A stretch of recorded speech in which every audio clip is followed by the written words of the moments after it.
जय गुरुदेव। परम पुरुष गुरुदेव जी, जय गुरुदेव नाम। अलख अगम की पार में स्वामी तुम्हें प्रणाम। सतयुग सीति आज लो महिमा तेरो नाम। विविधि भांति गाये सभी रवि की सौ क्या नाम। दाता सबके एक ही सदा रहें गुरुदेव। तिनको लाख प्रणाम है सतगुरु जय गुरुदेव। परम पूज्य स्वामी जी महाराज, आप सभी प्रेमी सत्संगी भाई बहनों, गुरु महाराज जी के चरणों में कोट कोट प्रणाम। इस चैनल के माध्यम से जितने भी भाई बंधु देख रहे हैं उन सबको भी प्रणाम। आप सबसे निवेदन है इस चैनल को देखकर आप लोग सब्सक्राइब और लाइक कीजिए और शेयर कीजिए। हमारा चैनल है जय गुरुदेव हरिनाथ। जब आप सर्च करेंगे तो आ जाएगा, इस पर सब्सक्राइब कीजिए और लाइक कीजिए। सत्संग वचन आपको बराबर मिलते रहेंगे। ये आत्मा और परमात्मा का संदेश है। यह संसार में ये आत्मा आई है तो इसको क्या करना है क्या नहीं करना है, ये महात्माओं ने इसका संदेश दिया है। वही संदेश आप सबके बीच में सुनाया जा रहा ताकि आपकी आत्मा सुनकर और जाग जाए और अपने घर की तरफ चलने की तैयारी करे। जय गुरुदेव।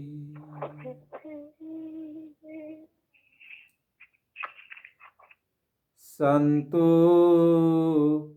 नैया बीचे नदिया डूबल जाय, मोरे सतगुरु साहिब। संतो नैया बीचे नदिया डूबल जाय, मोरे सतगुरु साहिब। एक अचरज हम ऐसो देखो, एक अचरज हम ऐसो देखो, पंछी पियासल जाय मोरे सतगुरु साहिब।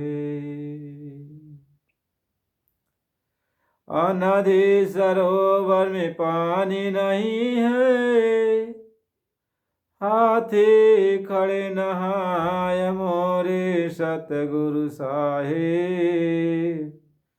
नैया बीचे नदिया डूबल जाय, मोरे सतगुरु साहिब। नैया बीचे नदिया डूबल जाय, मोरे सतगुरु साहिब।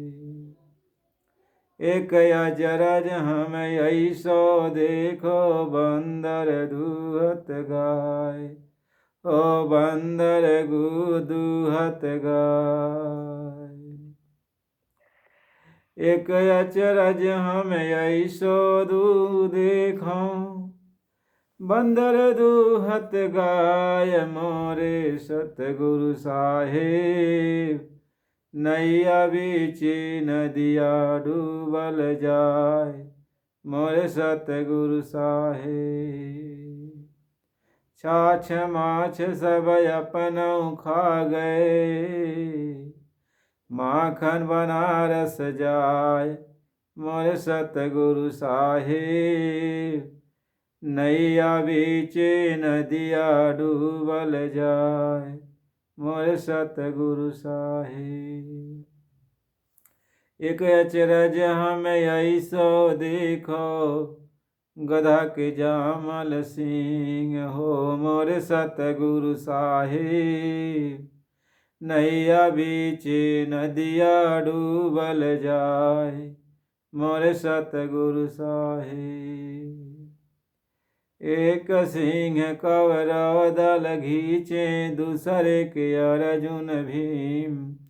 मोर सतगुरु साहिब नैया बीच नदिया डूबल जाय। मोर सतगुरु साहिब नैया बीच नदिया डूबल जाय। मोर सतगुरु साहिब। जय गुरुदेव। आप सब लोग बड़े ध्यान से सत्संग सुनिए। वैसे तो सत्संग संत सद्गुरु ही किया करते हैं, लेकिन जब वो अपने भक्तों के ऊपर कृपा करते हैं, दया करते हैं, तो उनके द्वारा जो मालिक का संदेश सुनाया जाता है उसको भी सत्संग मान लिया जाता है। वैसे महात्माओं का सत्संग और मालिक के भक्तों का सत्संग दोनों इस प्रकार का है। भक्तों का सत्संग जैसे लोहे के ऊपर मूर्छा है और एक मार से रगड़ दिया जाए तो मूर्छा साफ हो जाता है, और उस पर पारस मणि पाथर को छुआ दिया जाए तो वह लोहा सोना बन जाता है। ऐसे ही भक्तों का जो सत्संग है वो जन्म जन्म की गंदगी को साफ करके आत्मा को निर्मल बना देता है, और वो मालिक का सत्संग आत्मा को मालिक ही बना देता है। कहते हैं गुरु को कीजिए दंडवत, कोटि कोटि प्रणाम। कीट न जाने भृंग को, गुरु कर ले आप समान। कहते हैं गुरु जीवात्मा को, आत्मा को जब पकड़ लेते हैं तो उनको अपने समान ही बना देते हैं, यानी मालिक ही बना देते हैं, संत ही बना देते हैं। कहते हैं पारस में और संत में बड़ो अंतर हो जान। ओ लोहा कंचन करे, वो कर ले आप समान। कहते पारस में महात्मा में इतना ही अंतर है कि पारस लोहे को तो सोना बना देता है लेकिन पारस नहीं बनाता, लेकिन संत महात्मा जीवात्मा को जब पकड़ते हैं तो संत ही बना देते हैं। इसलिए महात्मा की महिमा, संतों महात्माओं की महिमा कोई नहीं कर सका।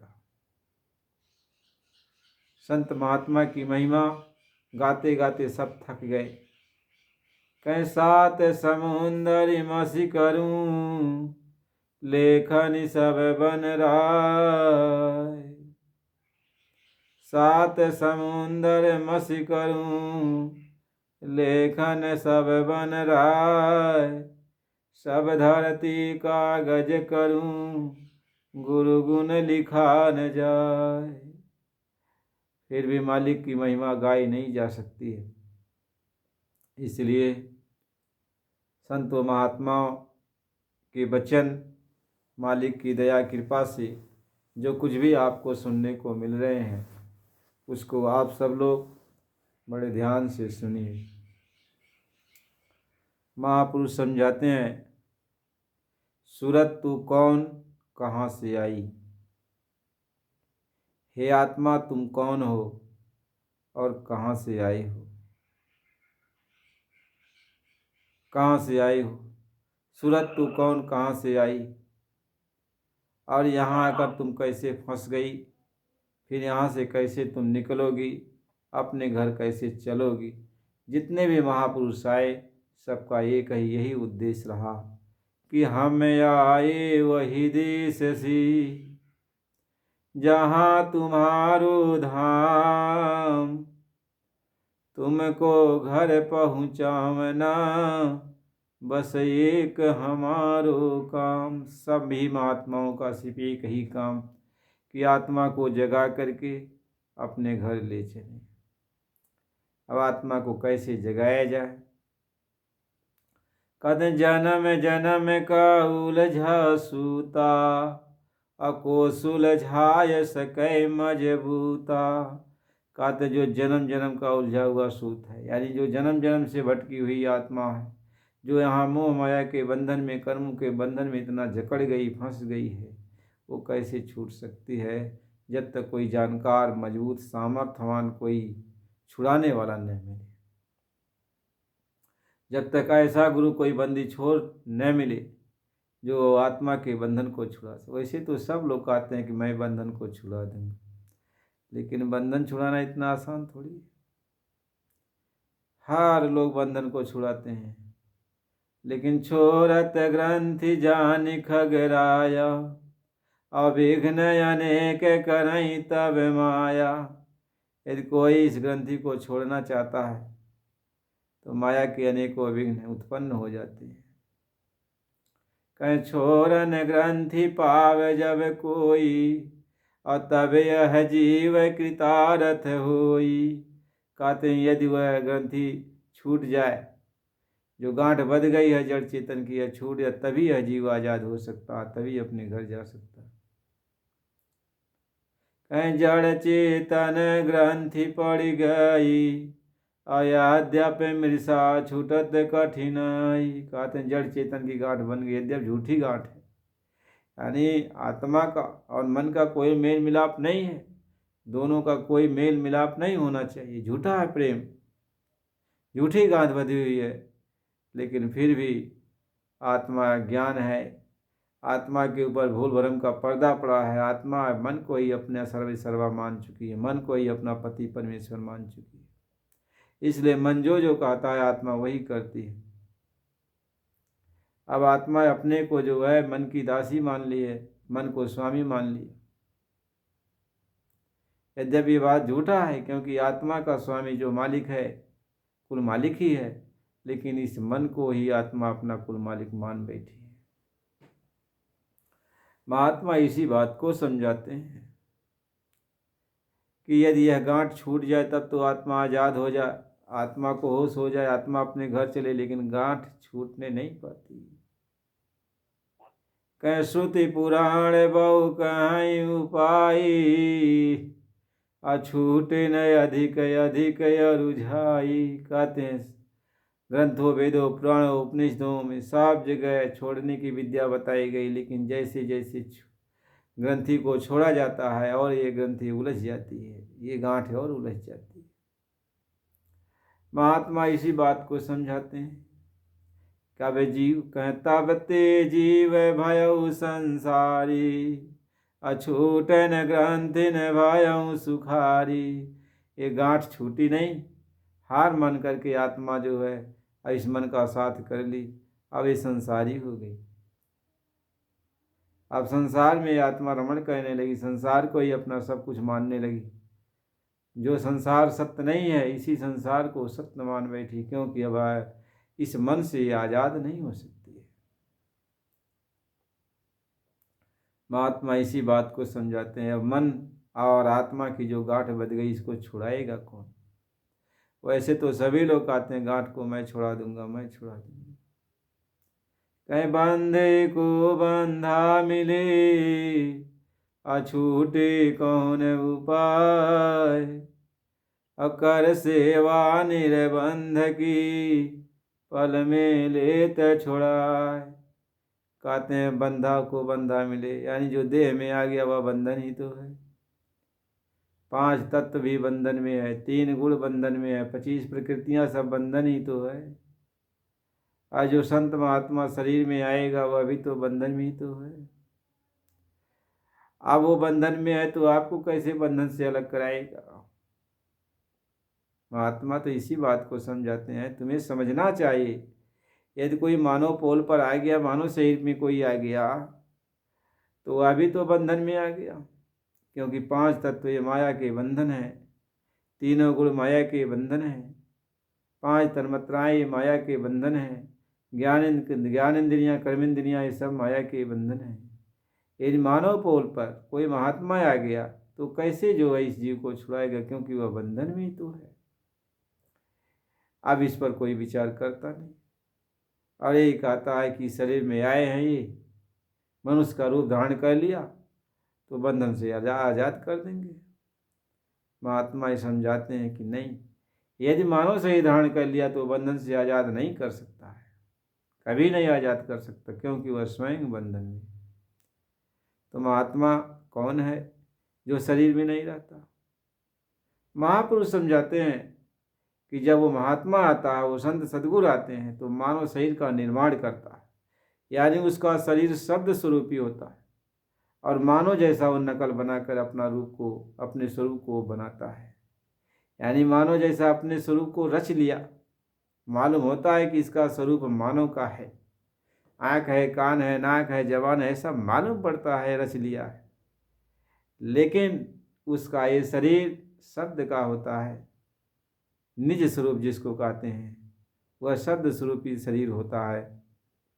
वह इंद्रियों की शरीर नहीं होती, 5 तत्वों की शरीर नहीं होती, वह तीनों गुणों की शरीर नहीं होती, उसमें काम, क्रोध, लोभ, अहंकार, विकार वाली वो शरीर नहीं होती।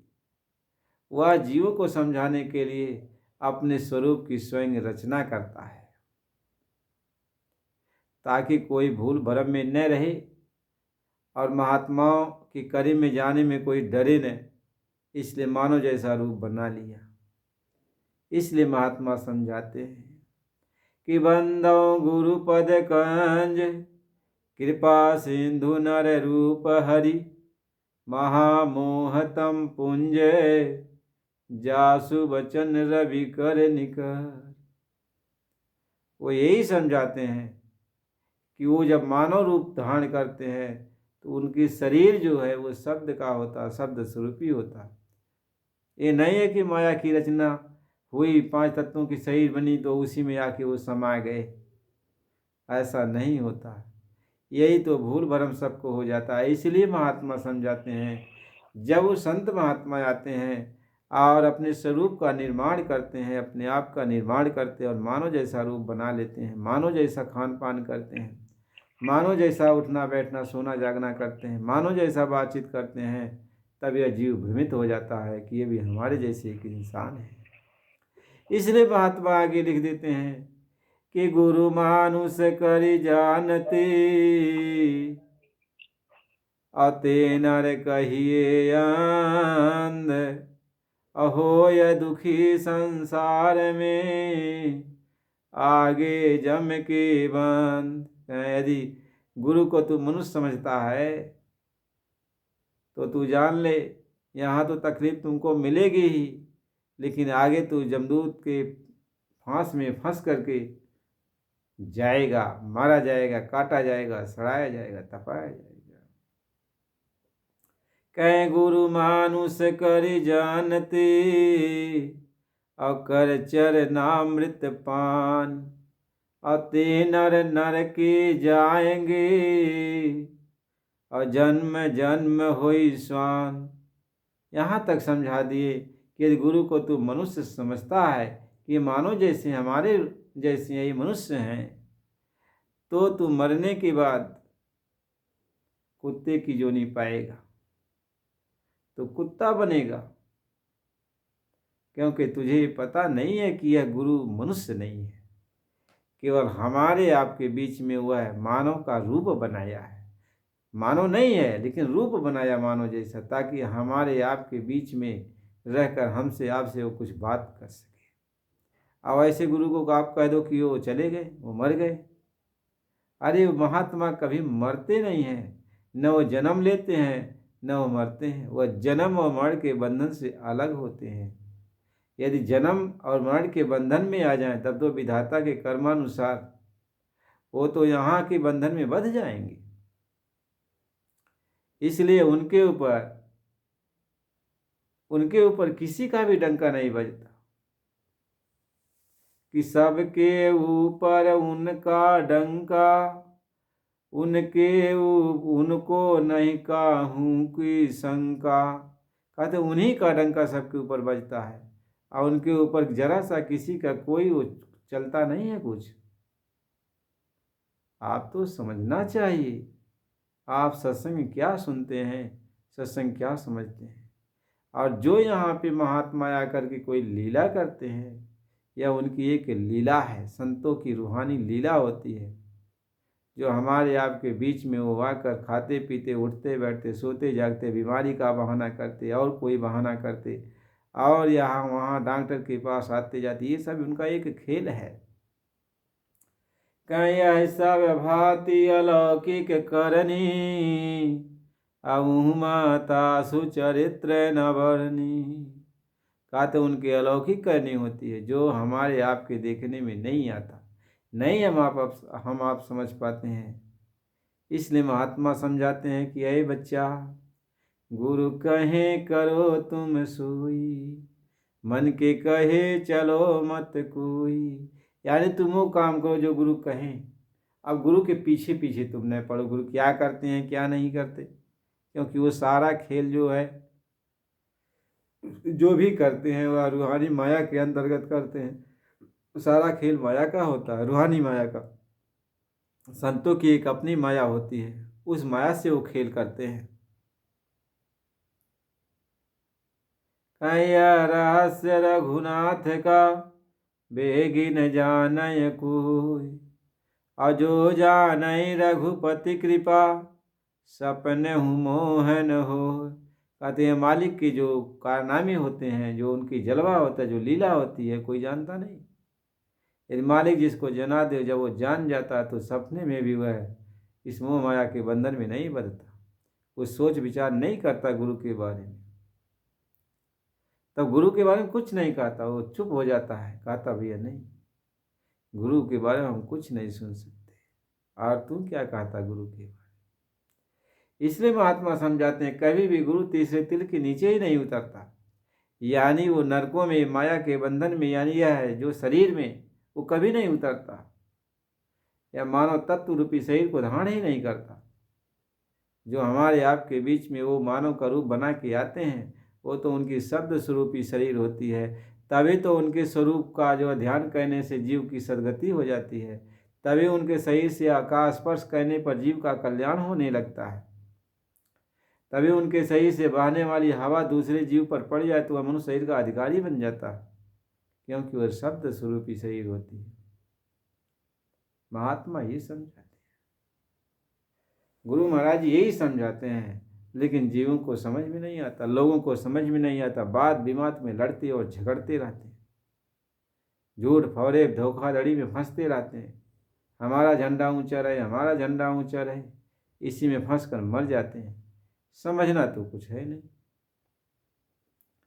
आए थे हरिभजन को होटल लगे कपास, यहाँ आए थे अपनी आत्मा का कल्याण करने के लिए, और झगड़ा में फंस गए। कोई कहा ये पहुँचे हुए महात्मा, तो कोई कहता ये पहुँचे हुए महात्मा, कोई कहता ये पहुँचे महात्मा। अरे पहुँचा हुआ महात्मा कोई भी हो, तुमसे क्या लेना देना है? तुम्हें तो वो काम करना चाहिए जो तुम्हारे लिए कहा गया, भक्ति करनी चाहिए। लेकिन तुम तो ठेकेदार बन गए, यहाँ ठेका ले लिए हो सारे जहान का, कि मैं ही सारे जहान का ठेका चलाऊंगा।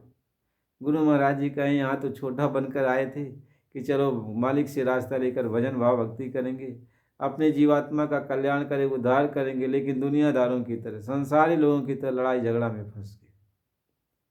बस क्या भजन करोगे, क्या जानते हो गुरु के बारे में? गुरु कोई हाड़ मांस का, जब बाबा बराबर एक आते कि गुरु कोई हाड़ मांस का पुतला नहीं है बच्चा, गुरु कोई दाढ़ी जटा बाल वाले का नाम नहीं है बच्चा, कोई नीले पीले कपड़े का नाम नहीं है बच्चा गुरु। इतना तो समझना चाहिए था इशारा, लेकिन तुम तो समझे नहीं। स्वामी जी महाराज के वचन को एक आप नहीं समझे, आप उलझते चले गए। गुरु महाराज ने कहा मैंने अनेक वचन फरमाया है, और मेरा वचन तुम समझ पाओगे? लड़ तो रहे हो अब मेरे वचन को पकड़ पकड़ के। कोई कहता है कि मुझको बाबा जी ने आदेश दिया, तो कोई कहता है मुझको बाबा जी ने आदेश दिया, और कोई कहता है मुझको बाबा जी ने आदेश दिया। आदेश आदेश में अपने में लड़ रहे हो, और सत्संगियों को एक दूसरे से लड़ा रहे हो, गुमराह कर रहे हो। समझ में नहीं आता कि आप क्या कर रहे हो। यहाँ भजन करना चाहिए था, भक्ति के मार्ग पर जीवों को लगाना चाहिए था, शौक और प्यार पैदा करना चाहिए था, लेकिन आप ऐसा काम कर बैठे कि जीव के अंदर की श्रद्धा खत्म होने लगी। ये तो महात्माओं के ऊपर अविश्वास लोग पैदा करने लगे। आप इस खेल को करो बंद, और भक्ति का मार्ग चुनो, क्योंकि भक्ति का मार्ग ही है जिससे आप जा सकते हो। कहते हैं भक्ति भगवान राम इसीलिए समझाए थे। गोस्वामी जी महाराज ने रामायण की रचना इसीलिए किया था कि आगे ऐसी ऐसी दुर्गति होगी तो लोग इसको पढ़ेंगे और समझेंगे कि भक्ति क्या है। भगवान राम ये कह रहे हैं कि मेरी दो रानियां हैं, एक भक्ति है और एक माया है। विद्या अपर अविद्या दो। मेरी एक विद्या है जो भक्ति है और एक अविद्या है जो माया है।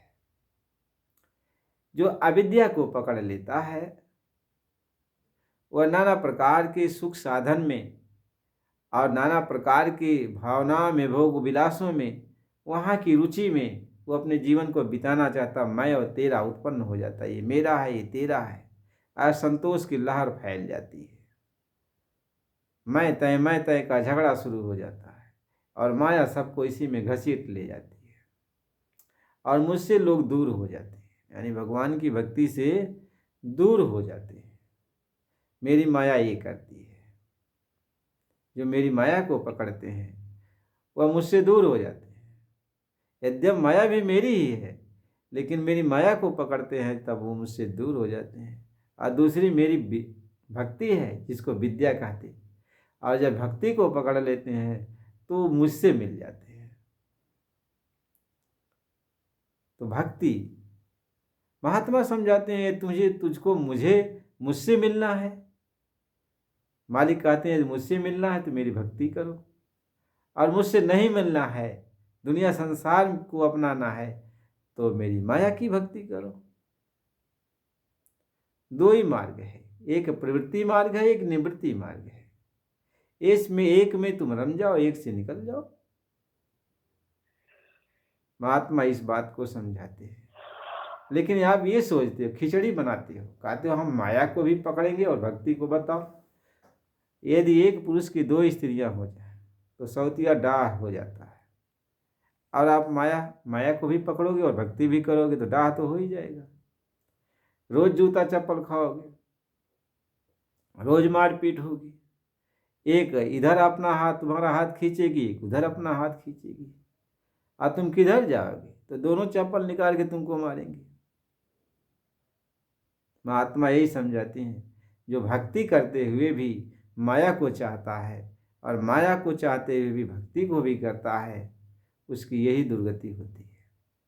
न वह इधर के रहते हैं न वह उधर के रहते हैं। इसलिए एक को पकड़ो, चाहे माया को पकड़ लो चाहे भक्ति को पकड़ लो। माया को पकड़ लो तो दुनिया का आनंद ले लो, और भक्ति को पकड़ लो तो भगवान का आनंद ले लो, आत्मा का आनंद ले लो। जो आपको अच्छा लगे वो आप करो। आप स्वतंत्र हो, आप स्वतंत्र हो, कोई रोकने वाला नहीं है। महात्मा ये भी समझाते हैं। और भक्ति आपको कब मिलेगी? यह स्वतंत्र भक्ति आपको कब मिलेगी? कहें भक्ति स्वतंत्र सकल गुण खानी, और बिनु सतसंग न पावही प्राणी। कहते हैं भक्ति स्वतंत्र है, लेकिन ये मिलती नहीं है। ये कब मिलेगी? जब संतों महात्माओं का सत्संग मिलेगा, उनकी संगत और सोहबत मिलेगी, तब भक्ति आपको मिलेगी। कहें भक्ति सानु कुल रघुराया, और ताते अति डर पति है माया। कहते भक्ति के वश में भगवान रहता है, इसलिए माया दूर हो जाती है। इसलिए जो भक्त भगवान की भक्ति में लग जाते हैं वो सहज में भगवान को पा जाते हैं, और जो भक्त माया की भक्ति करते हुए भगवान को प्राप्त करना चाहते हैं तो वो भगवान से नहीं मिल पाते हैं। उनको माया ही मिलती है, धन दौलत मिलती है, राजपाट मिलता है, महल अटारी पहुँचते हैं, स्वर्ग वैकुंठ आदि लोकों में जाते हैं, सुख सुविधा वो भोगते रहते हैं, वो ये काम करते हैं। लेकिन उनके बंधन का जो बंधन बंधा हुआ है वो इसका छुटकारा नहीं होता। तो गुरु महाराज यही समझाते हैं। तुम आए थे मेरे पास भजन करने के लिए कि बाबा जी मुझको रास्ता दे दो, मैं भजन करूँगा, अपनी आत्मा का कल्याण करूँगा। और बाबा जी ने रास्ता दिया और आप बाबा जी के सामने रह कर के जो भी साधन भजन करते रहे। लेकिन जैसे बाबा जी ने चुप्पी साधी, अपने आप को छिपा लिया, तैसे तुम भटक गए और भक्ति भाव को छोड़ दिया। समझ में ही तुमको नहीं है, लड़ाई झगड़े में फंस गए। और ये नहीं सोचा कि मेरे पिता जो हैं, मेरे बाबा जो हैं, मेरा मालिक जो है, मेरा जो सतगुरु है, वो ये कहा है कि तेरी बाह को मैं पकड़ लिया तो तुझको पहुंचा के ही दम लूंगा, यानी तुझको कभी छोड़ूंगा नहीं रास्ते में। मैं पक्का तेरा सेवक हूँ, कच्चा नहीं हूँ कि चलो मैं तुमको छोड़ दूंगा। उन्होंने कहा मैं कच्चा सेवक नहीं, मैं पक्का सेवक हूँ, और जब एक बार पकड़ लिया तो पहुंचा के ही दम लूंगा। अब तुम मुझे देखो न देखो वो अलग बात है, मैं तुमको देख रहा हूं। उन्होंने कहा तुम मुझे देखो या न देखो, लेकिन मैं तुमको देख रहा हूं, मेरे सामने तेरे सारे काम होते हैं। सभी संतों महात्माओं का इतिहास उठा के आप पढ़ो। कोई भी महात्मा यदि वह शिष्य किसी को भी नामदान दे दिया, और नामदान देने के बाद सारे महात्माओं का इतिहास लोग ये बताते हैं कि उसके लिए वो महात्मा भले ही सामने न रहे, लेकिन उन शिष्यों के लिए वह हमेशा सामने ही रहता है, उसके लिए वह हमेशा जिंदा रहता है, वह अपने शिष्यों के लिए हमेशा जिंदा रहता है। इसका मतलब जानते हो? इसका मतलब यह है कि वो मालिक हमेशा यहाँ हमेशा मौजूद रहा और हमेशा रहता है। वह शब्द स्वरूप ही है। केवल यहाँ जो लीला वो करता था मानव का रूप बनाकर, वह लीला ही उतने समय बंद करता है। तो जब लीला बंद किया तो मानव का रूप खत्म हो गया। तो जब मानव का रूप खत्म होगा तो तूने सोचा कि वो तो अब चले गए, लेकिन ऐसा नहीं है। शब्द स्वरूपी संग हूँ अब कभी न रहता दूर, धीरज रखिए चित्त में दिखेगा सतनूर। कहते मैं कभी भी तुमसे दूर नहीं रहता, मैं शब्द स्वरूपी हूँ और हमेशा तेरे साथ रहता हूँ। मेरे वचन पर तुम भरोसा करो, धीरज रखो, और जो मैं कहूँ वो करते चलो। तो समझ में तो कुछ आता नहीं है। अपने मन के आप होशियार हो, अपने मन के होशियार हो, जो भी मन में आता हो आप करते हो। आपको कौन समझाए, क्योंकि है आप स्वतंत्र हो न। आदमी स्वतंत्र है। एक आदमी छड़ी घुमा रहा था, कहा आई एम फ्रीडम, यानी मैं स्वतंत्र हूँ, अपनी छड़ी को घुमा रहा था। तो एक आदमी कहा अरे भाई छड़ी मत घुमाओ। कहा मैं फ्रीडम हूँ, यानी मैं फ्री हूँ, मैं स्वतंत्र हूँ, मैं चाहे जिधर छड़ी को घुमाऊँ। कहा अरे तुम्हारी स्वतंत्रता वहीं खत्म हो जाती है जब तेरी छड़ी मेरे नाक पर पड़ जाएगी, यानी तुझको इतना अधिकार नहीं है कि मेरी नाक को तोड़ दे। तो वही बात है, यहाँ तो आप स्वतंत्र हो, जो भी इच्छा कहे मन में करो, लेकिन ऐसा कोई काम मत करो जिससे आत्मा अधोगति में चली जाए, आत्मा की दुर्गति हो जाए। कह गुरु राखी अजो कोपी विधाता, कहें विधाता यदि कोपी जाए तो गुरु तुम्हारी रक्षा कर लेगा, और गुरु यदि नाराज हो जाए तो त्रिलोक में ब्रह्मांड में कोई ताकत नहीं है कि तुम्हारी रक्षा कोई कर सके। और फिर ऐसे गुरु को तो विसार दिया, ऐसे गुरु को विसार दिया। ऐसे गुरु से प्रेम करना चाहिए था। तुम सामने उनको नहीं देखे तो तुमको उनके लिए तड़पना चाहिए था कि मालिक तुम कहाँ चले गए, कहाँ हो, तेरे बिना, तुम्हारे बिना मुझे कुछ अच्छा नहीं लगता। तुम्हें तो विरह की आग में जलना चाहिए था, लेकिन हाय रे माया ने ऐसा घसीटा कि अंदर से सारा प्रेम सतगुरु के लिए सूख गया। जो उनको मालिक के वियोग में जलना चाहिए था, विरह की याद आग अंदर भड़कनी चाहिए थी, वो सब खत्म हो गई और दूसरा भाव अंदर उत्पन्न हो गया। अब बताओ ऐसे शिष्यों को क्या कहा जाए। कह दिन नहीं पक्षे और मास नहीं बरसा, अब कभी न दर्शन को मन तरसा। दिन बीत गया, मास बीत गया, बरस बीत गया, लेकिन दर्शन के लिए मन के अंदर तड़प नहीं पैदा हुई। रोया नहीं गुरु के लिए, तड़पा नहीं गुरु के लिए।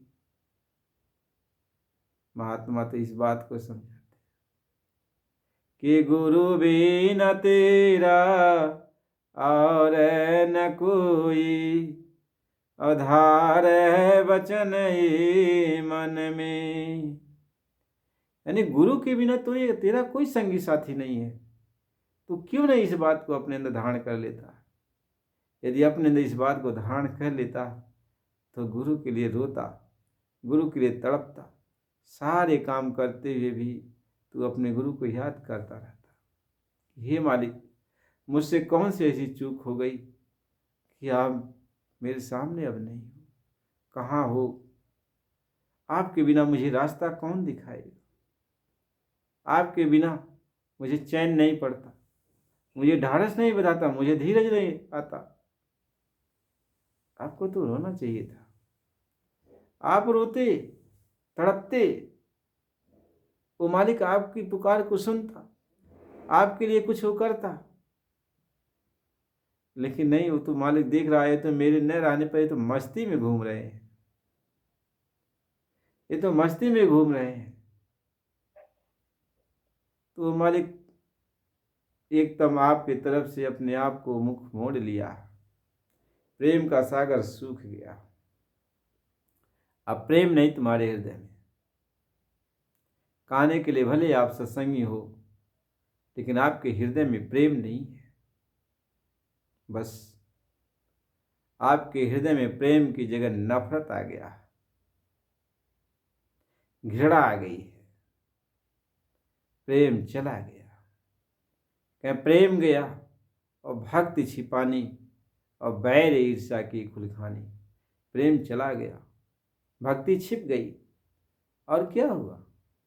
अब एक दूसरे को छोटा दिखाने में, एक दूसरे से जलन, ईर्ष्या, ये सब चालू। बताओ क्या कोई भक्ति करेगा? गुरु ने कहा सदा संसार में सत्संगियों तुम्हें आदर्श बनना है, अमर चैतार्थ सदगुरु का तुम्हें कृतार्थ करना है। तुम्हें तो आदर्श जीवन बिताना चाहिए था, लेकिन तूने एक भी बात समझा नहीं। सत्संग मिला नहीं तो समझोगे क्या? गलती आपकी तो थी नहीं, आपको ऐसा सत्संग तो मिला नहीं कि आपकी आत्मा समझ जाए। ऐसा घेर घार करके लोगों ने आपको बहका दिया कि गुरु भक्ति से महरूम कर दिया, दूर कर दिया। आप गुरु भक्ति नहीं कर रहे। भक्ति क्या होता है? अपने गुरु से प्यार होता है, अपने गुरु के लिए तड़पना होता है, अपने गुरु के लिए कुर्बान करना होता है। यही तो भक्ति है। लेकिन आपने अपने गुरु के लिए रोया, कितने रोया? कहीं हंसी हंसी कंत ने पाइया, और जिन पाया तिन रोए। और हंसी से जो पी मिले तो कौन दुहागिन हो? बताओ, इतिहास है कि कोई इस मार्ग पर चलता है तो हंसकर अपने प्रीतम प्यारे को नहीं पाता, अपने घर नहीं जाता हंस हंस करके। जब भी जाता है तो रो रो करके जाता, रोता है, बहुत रोता है। और जिसने भी रोया उसी ने पाया, उसी ने पाया। तब तो मीरा ने घुघरू बांध लिया, रोती रही, घुघरू बांध कर नाचती रही कि मेरा मालिक। कहीं पग घुघरू बांधी मीरा नाची रही, और लोग कहें मीरा हो गई बावरी।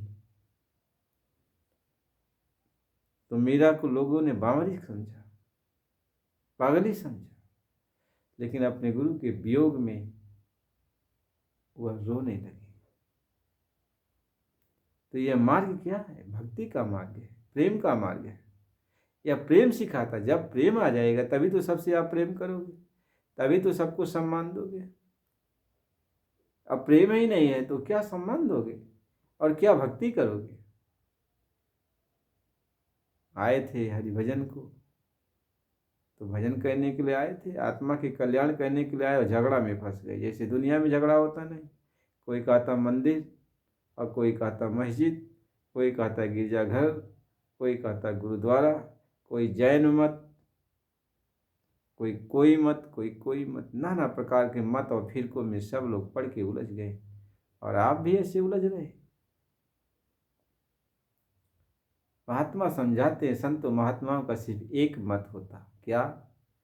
वह संत मत। वो संत मत क्या है? जो मार्ग क्या है संत मत का? सूरत शब्द नाम जोग अभ्यास, यानी यह सूरत शब्द से जुड़ जाए, यानी सूरत और शब्द का जुड़ना, मिलना योग है, इसी का अभ्यास करना है। यही मार्ग है, इसी अभ्यास पर चलना होता है। यानी सूरत को शब्द से मिलाना होता है, सूरत को शब्द में लय करना होता है। यही संत मत का मार्ग होता है। तब कहते हैं, धुनि धुनि एक कर जानो, सूरत से शब्द पहचानो, मिले गुरु नाम धुन भेदी, सूरत धुन धुनि संग भेदी, एकता नाम और नामे मिला दे जो ही सुनी। तो प्रेमी भाई बहनों, अकेले जाओगे, कोई तुम्हारे साथ जाने वाला नहीं। आपसे भक्ति का मार्ग चुन लो, यह लड़ाई झगड़ा फितरकबाजी से दूर रहो। आप भक्ति करो, भक्ति करो। कहीं किसी का भी सत्संग होता हो, सत्संग जाके सुन लो। उसमें जो तुम्हारे लायक चीज़ें हैं, जो सद्गुरु के प्रति भक्ति उत्पन्न करने वाली चीज़ें हैं, उसको अपनाओ। सत्संग सुन लो, अपनाओ और भजन में लग जाओ। लड़ाई झगड़ा फितरकबाजी, निंदा चाहे चुगलाई, ये सब से दूर रहो। इससे कुछ होने जाने वाला नहीं। बाबा जी ने यही बात कहा था। जब बार बार काफिला निकालते या आश्रम पर कार्यक्रम करते तो कभी कभी ये पूछा करते सबसे कि बच्चा, मैंने किसी की निंदा की तो लोग ये कहते नहीं, किसी धर्म मजहब की बुराई की तो लोग कहते नहीं, किसी जात पात को कुछ कहा तो लोग कहते नहीं। अरे बच्चा, मैं अधिकारी कर्मचारी किसी को कुछ कहा तो लोग कहते नहीं, छोटे बड़े को कुछ कहा तो लोग कहते नहीं। ऐसी सब बातें पूछते थे और हम लोग कहते थे कि नहीं, किसी की निंदा नहीं। तो गुरु महाराज यही बात कहते, बच्चा बस इसी बात को पकड़ लो, यानी तुम भी किसी की निंदा मत करो और इस बात को पकड़ लो। तुम मानव बन जाओगे, इंसान बन जाओगे। जब इंसान बन जाओगे, मानव बन जाओगे, तो तुम्हारे सामने परमात्मा हाजिर नाजिर हो जाएगा। क्योंकि जो मानव बन जाता है उसके सामने परमात्मा आ जाता है, परमात्मा उससे दूर नहीं रहता। लेकिन जब निंदा चाहे चुगलाई में फंस जाओगे, मानवता खत्म हो जाएगी, तो परमात्मा आपसे दूर हो जाएगा। आप सोचो, आप सत्संगी हो, निंदा चाहे चुगलाई में लगे रहते हो, छोटे बड़े के। अभी कोई सत्संगी आपसे मिलता है तो कहते, भैया तुम किस मजहब के हो, किस ग्रुप के हो? आप ग्रुप ढूंढते हो, जैसे खून का ग्रुप ढूंढा जाता है ना, किसी को खून देना होता है तो ग्रुप ढूंढा जाता है, ABCD, किस ग्रुप का खून लगेगा। ऐसे अब आप ग्रुप ढूंढते हो कि भाई तुम्हारा ग्रुप क्या है, जिंदा वाला ग्रुप है कि मुर्दा वाला ग्रुप है, कि दोनों से अलग वाला ग्रुप है, कौन सा ग्रुप है, कौन सा खून चढ़ाया जाए। बस इसी में भटक जाते हो। अरे तुम्हें प्रेमियों से प्रेम करना चाहिए, गुरु भाइयों से प्रेम करना चाहिए, प्रेम से मिलना चाहिए। अरे भाई, आपके अंदर तो मेरा मालिक बैठा हुआ, मेरा गुरु तो आपके अंदर बैठा हुआ। दिल से दिल को मिला लेना चाहिए, हृदय से हृदय को मिला लेना चाहिए। देखो, कहीं प्रेमी से प्रेमी मिले गुरु भक्ति दृढ़। कहते प्रेमी से प्रेमी मिल जाते जाएगा जब, तो गुरु भक्ति पक्की हो जाती है, दृढ़ता आ जाती है। वो भी अपने गुरु को याद करता, वो भी अपने गुरु को याद करता, अपने मालिक को सब लोग याद करने लगते हैं। तो अब क्या, हम मालिक को कहाँ याद करते। इसलिए प्रेमी भाई बहनों, अभी समय है, आप कहीं पर भी रहो, कहीं भी आते जाते रहो। हम कुछ कहते नहीं हैं, लेकिन ये है अपने गुरु को अपने सिर पे रखो। गुरु को सिर पे राखिए, चलिए आज्ञा माही, और कहें कबीर तादास को तीन लोक भय नहीं। कहते अपने गुरु को यदि अपने सिर पे रखे रहोगे और कहीं किसी मेले ठेले में आते जाते रहो, कहीं कोई भय नहीं, और गुरु को ही उतार दिया, तो सब जगह भय है, सब जगह दिक्कत है, परेशानियां हैं। फिर हो सकता है कोई बचाने वाला भी न मिले। कहीं गुरु माथे से उतरे, यानी गुरु को अपने सिर से उतार देगा तो शब्द भी हो ना होए, और ताको काल घसीटियाँ राख सके ना कोई, तो कोई बचाने वाला नहीं मिलेगा। इसलिए गुरु महाराज जी कहते हैं, पिता की बाँह को पकड़ के बच्चा किसी मेले ठेले में जाकर आराम से घूम सकता है, रह सकता है, लेकिन यदि पिता के बाँह छूट गया तो मेले ठेला क्या करेगा, रोएगा, चिल्लाएगा, अब उसको कुछ नहीं अच्छा लगेगा, मारा जाएगा, पीटा जाएगा। इसी तरह से यदि हम गुरु की बाँह को छोड़ देते हैं, गुरु को अपने नज़रों से दूर कर देते हैं, तो फिर हम उस वृक्ष की डाल से टूटे हुए पत्ते की तरह हो जाते हैं कि हवा के झोंकों में हमें वह पत्ता कहीं पर भी उड़ा ले जाए, कहीं खाए खंडक में गिरा दे, पानी में गिरा दे, कहाँ कहाँ लेके चला जाएगा। इसलिए जब हम गुरु से टूट जाते हैं तो फिर यह संसार में हमारा कहीं ठिकाना ही नहीं। गुरु एक ठौर है, कहारी रूठे गुरु ठौर है, और गुरु रूठे नहीं ठौर, गुरु ही एक ठौर है। इसलिए सबको गुरु भक्ति करनी चाहिए। लेकिन आए मनुष्य, आपको ये समझ नहीं है प्रेमियों कि आप स्वार्थ में इतने अंधे हो जाते हो, आपके अंदर इतनी लालच पैदा हो जाती है कि आप अपने स्वार्थ में फंस करके मालिक की भक्ति को ही भूल जाते हो। और भक्ति करना कोई ऐसा काम नहीं है जो स्वार्थरत हो। भक्ति तो प्रेम का मार्ग है। आप प्रेम के द्वारा भक्ति करो, इसमें स्वार्थ का कोई स्थान नहीं है। आप कहते हो हमारा ये काम नहीं पूरा हो रहा है, हमारा ये काम नहीं पूरा हो रहा है, ये स्वार्थ आप लेके बैठे हो। भक्ति करो, भक्ति में कोई स्वार्थ नहीं। महात्मा तो इस बात को समझाते हैं। इसलिए प्रेमी भाई बहनों, गुरु महाराज जी से अरदास करो, प्रार्थना करो, विनती करो कि मालिक जो कुछ भी गलती हो गई माफ़ करो। आप दयालु हो, दया के सागर हो, आप हमारे ऊपर दया करो, हमें अपने भक्ति को दे दो। आपके प्रति हमारा प्रेम जाग जाए, आपके प्रति हमारी लगन जाग जाए। हे गुरु महाराज जी, दया करो, कृपा करो। आप रो, मालिक से विनती करो, प्रार्थना करो। देखो ये सत्संग मालिक की ही दया कृपा से जारी हुआ।